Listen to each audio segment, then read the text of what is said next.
Hey, Dwayne. Hey, Bridget. I know we're talking a lot about computer technology and computer science, but what about those robo calls to say they're from the IRS, but they're really not? That it actually is related to computer science. It's a form of social engineering, hacking. Social engineering in and of itself isn't a bad concept, but hackers can use it to do something malicious. Like what social engineering hacking really is getting people to do things that make them more vulnerable, to divulge information that's personal, private, and should be confidential. So the IRS call is classic. Give us your credit card number now or you'll go to jail.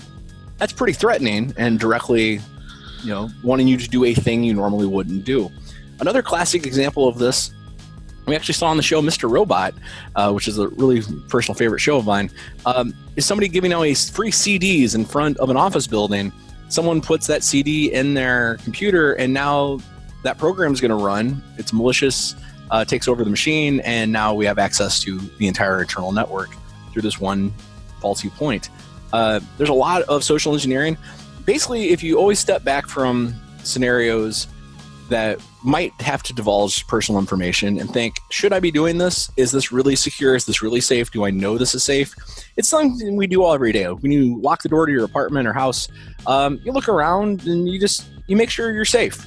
You should start doing the same thing with, no matter what you're doing. So don't fall for it. If it's the IRS, they will probably write you a letter.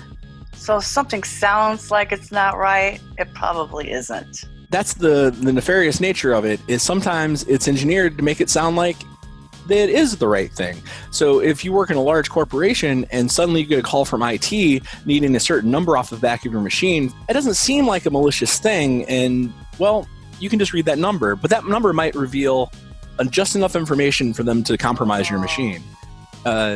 Traditional is like, let me get into your system. Hey, what is your password? You should never give a password over the phone for anything. That's not how systems should work. You shouldn't share passwords. If it's a true system admin, they have ways to reset passwords and gain access through proper channels that have logs and let you know what's going on. Awesome. It's a lot to think about. Thanks, Dwayne. Absolutely. Thanks, Bridget. Bye.